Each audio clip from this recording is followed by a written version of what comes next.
Padre Basilio Arévalo Carranza presenta la reflexión del Evangelio. Bienvenidos. En tiempo de Cristo Jesús imperaba mucho la famosa ley de la retribución, que es pensar que Dios premia a los buenos y castiga a los malos.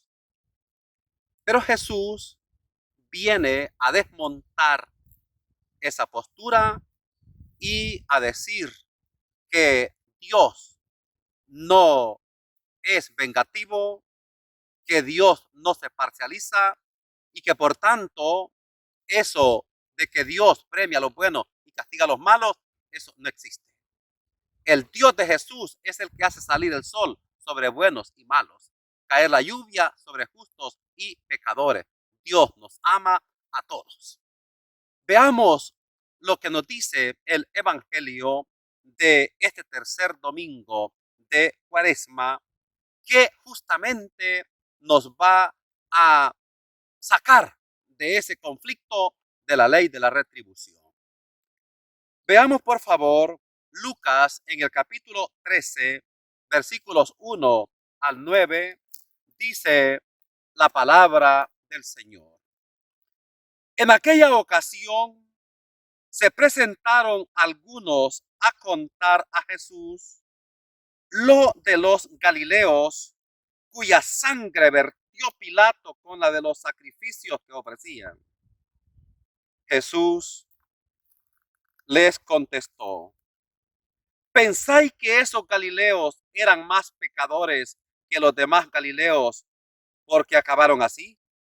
Os digo que no. Y si no os convertís, todos pereceréis lo mismo. Y aquellos 18 que murieron aplastados por la torre de Siloé, ¿pensáis que eran más culpables que los demás habitantes de Jerusalén? Os digo que no. Y si no os convertís, todos pereceréis de la misma manera.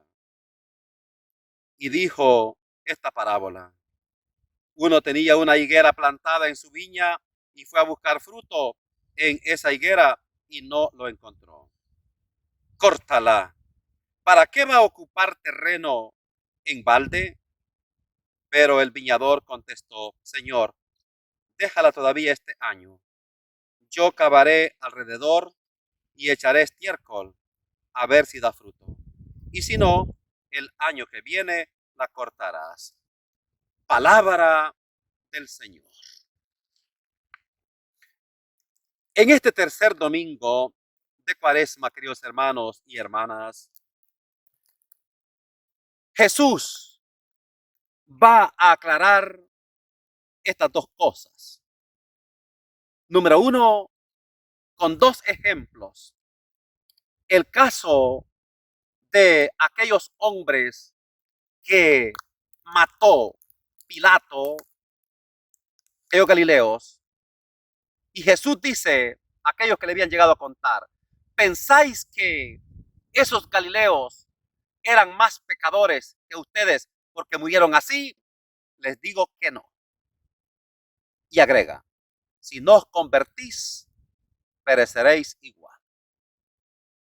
Y agrega el segundo ejemplo sobre aquellos 18 que murieron aplastados por la torre de Siloé. Y dice Jesús: ¿pensáis que esos acabaron así porque eran más pecadores que ustedes? Os digo que no.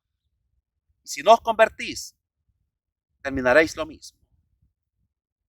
Jesús viene a decir que cualquier desgracia, cualquier problema, cualquier dificultad que enfrentes, no es porque seas más pecador que los demás. Hay mucha gente todavía con esta mentalidad. Hay mucha gente que se acerca con este conflicto, con este otro y con este otro problema y dice: Padre, ¿qué será lo que estoy pagando? ¿Será algún error de mis abuelos, algún error de mis papás o será algún pecado mío? Por favor, esa mentalidad en Jesús no existe.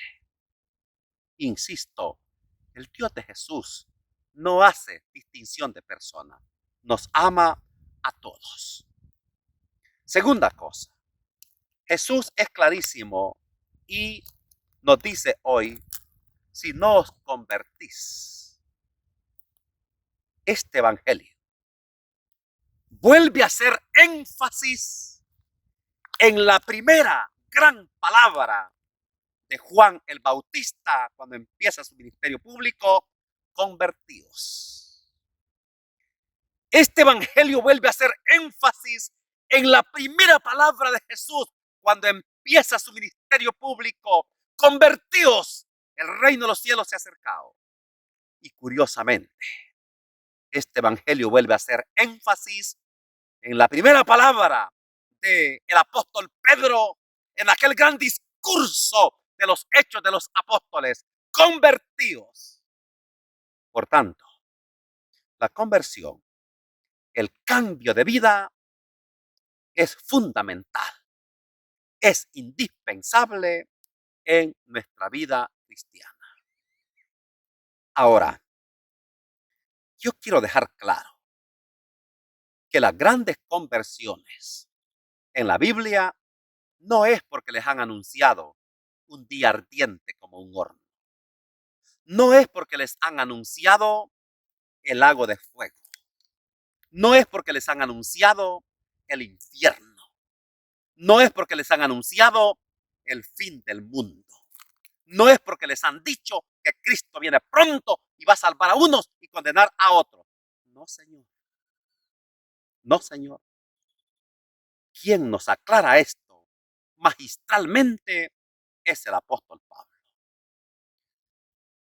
Primera Timoteo 1, 12 al 13, San Pablo dice: cuando yo era blasfemo, cuando yo era perseguidor y cuando yo era agresor que buscaba a los cristianos para matarles, Dios, en su gran misericordia, me alcanzó y me hizo su instrumento. Qué lindo, hermanos. Esta es la clave de la conversión. La misericordia me alcanzó, dice San Pablo, cuando yo era un blasfemo, cuando yo era un perseguidor a muerte y cuando yo era un agresor, un asesino de los cristianos. Fíjate, la misericordia me alcanzó. Permíteme todavía otros ejemplos. Fíjate, ¿qué hizo cambiar a María Magdalena, prostituta, pecadora pública? Lucas capítulo 7, que llegó a lavar los pies de Jesús, a secárselos con sus lágrimas. Lo estaba tocando, lo estaba abrazando. Y Jesús no le enrostra su pecado, no le menciona infierno, lago de fuego, muerte eterna, sino que le dice: levántate, tus pecados son perdonados. Qué actitud más linda la de Jesús. Y esto es lo que nos hace cambiar. Esto es lo que nos puede hacer convertirnos. Juan capítulo 4. ¿Qué hizo cambiar a la mujer samaritana? Que Jesús le dice: ¿dónde está tu esposo? Y la mujer dice: no tengo. Y Jesús le dice: bien, has tenido 5 maridos y el que tienes no es tu esposo. Jesús del huerto, 6 maridos. Había transgresado la ley de Dios. Era una mujer pagana. Lo lindo es que el Señor le dice: mujer, si tú supieras quién es el que habla contigo, tú pedirías a él. Yo soy el agua de vida y el que bebiera de esta agua nunca jamás tendrá sed. Le ofrece salvación, le ofrece vida eterna, le ofrece una alternativa. Dime tú, ¿qué hizo cambiar a la mujer adúltera? Juan capítulo 8. Le presentan a Jesús la mujer adúltera para que apruebe su muerte a pedradas, porque la han encontrado en flagrante adulterio. Y Jesús dice: el que se sienta sin pecado se arroje la primera piedra contra esta mujer. Todos se fueron y quedó solo Jesús con la mujer. Y Jesús le dijo: ¿dónde están los que te condenan? Y la mujer dice: nadie. Y agrega Jesús: tampoco yo te condeno. Vete y no vuelvas a pecar.